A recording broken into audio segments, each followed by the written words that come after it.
दर्शन ही पवित्र कर, आप तो पवित्र कर रहे हैं हम हृदय को। खूब नाम जप में चित्त बस लगाया जाए अपने लोग मिल करके। सब शास्त्रों का और सब संतों का जो अवगाहन हुआ, मिलन हुआ, उससे पता चला नाम जप ही सर्वोपरि है। बात करें जैसे हमारा नाम में मति रहे, संतन में मति रहे, सदगुरु में मति रहे, और हमारे जो कामनाएं है थोड़ा निष्कपट है, ठाकुर जी को समर्पण कर से ये सब शांत हो जाएंगी कामनाएं। जितना नाम रूपी जल पड़ेगा ना, तो ये सब कामनाएं शांत हो जाएंगी। खूब नाम जप करता रहे, कामनाओं की चिंता ना करे।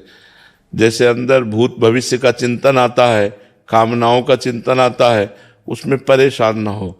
अपना काम है नाम जप करना, वो सब धीरे धीरे डिलीट हो जाएंगी, शांत हो जाएंगे। अब ऐसे आशीर्वाद करें हमारे कामना जैसे निष्कृत। हाँ बिल्कुल। ठाकुर जी चरण में हमारा मोती मन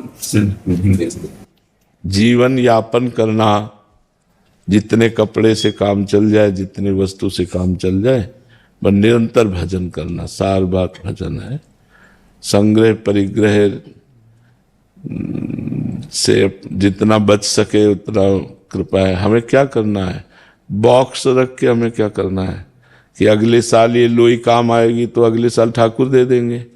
हमें जरूरत क्या है, जितने कपड़े से काम चल जाए और जितने भोजन से काम चल जाए उतना पेट में डाले।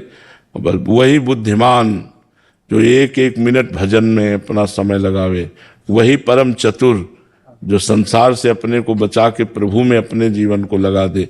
नहीं तो ये सम्मान प्रतिष्ठा और सब दुनिया का बाजार लग जाती है, फिर वो भजन में चित्त नहीं लगता। इसलिए गुप्त रूप से अगला पगला बन करके भजन कर ले जाए तो बहुत जोर की बात होती है। नहीं, अपने को बुद्धिमान साबित ना करे, गंवार साबित करके अगर निकल जाए तो बहुत बड़ी बात है। बुद्धिमान साबित कर दिया तो संसार फंसा लेता है, पकड़ लेता है, और वो फिर पूजने लगता है, चेला बन जाते हैं। फिर हो गया भजन, भजन हो गया। जो एकांतिक भजन था वो सब खत्म हो जाता है।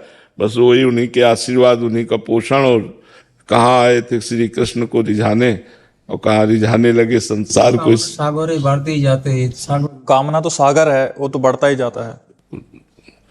इसीलिए धन्य है आप लोगों का जीवन। छुप के भजन करो, अपने को गुप्त रखो, संसार से दूरी बना के रखो। जितने से काम चल जाए उतना लो, और जितने से काम हमारा चल गया इसके बाद हमको नहीं लेना, चाहे जो कुछ भी हो।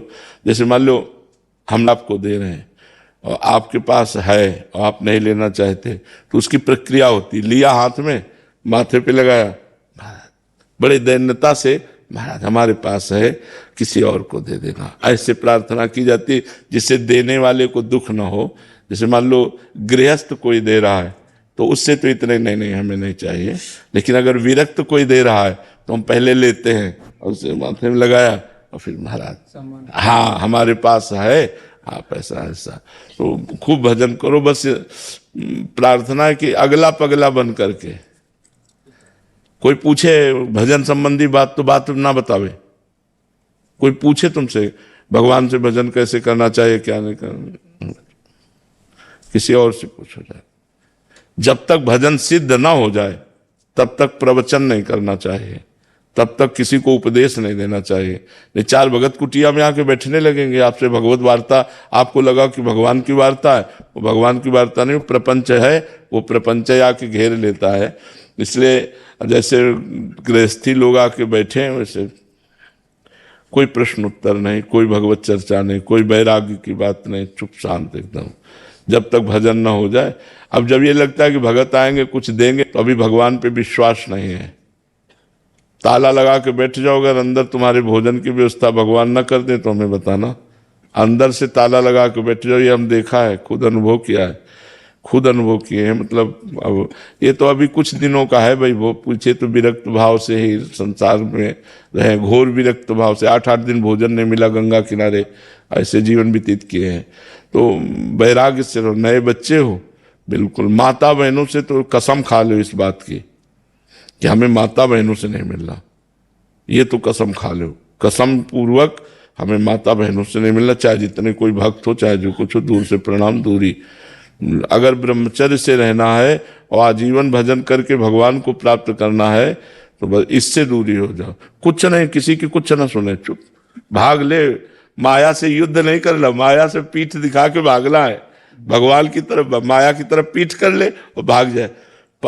जैसे कोई बाबा राधे श्याम बोले, नहीं सुनाई नहीं दे रहा, तुम राधे श्याम भी नहीं बोल सकते, अपने चुपचाप चला जा रहा है, उसको कोई मतलब नहीं। ऐसे चलना चाहिए। नए साधुओं खूब भजन करो डट करके, बच्चा बड़ा भाग्य, भगवान ने बड़ा भाग्य दिया।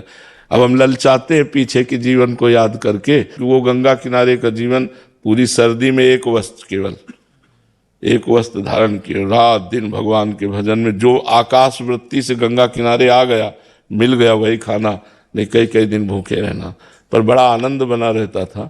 इसलिए आप लोगों को देख करके मन ललचाता है। और यही प्रार्थना करते हैं कि दो साधन है, एक बाहरी साधन है, एक आंतरिक साधन। बाहरी साधन यह है कि हमको कोई भी वस्तु ज्यादा नहीं रखनी। 2 लंगोटी, 2 अचला, 1 लोई, 1 कंबल, जितने से सहज में ठंडी लगनी चाहिए, रात्रि में ठंडी लगनी चाहिए, इतना कपड़ा होना चाहिए। क्योंकि ठंडी लगेगी तो हरे कृष्ण निकलेगा, नहीं तो 8 घंटे चुपचाप उसी में सोते रहेंगे। और आंतरिक साधन हर समय नाम जप, बाह्य साधन प्रतिग्रह शून्य, और आंतरिक साधन भगवत चिंतन परायण। खूब भगवान का भजन करो। दंडवत संत, बड़ा सुख मिला आप संतों के दर्शन से। हाँ, भजन तो होता नहीं बाबा, ये तो आए राधे के लिए, लेकिन ऐसा भजन जैसे होना चाहिए होता नहीं। ऐसे हमको भी लगता है कि अभी जितना भजन में पूर्ति तो कभी हो ही नहीं सकती।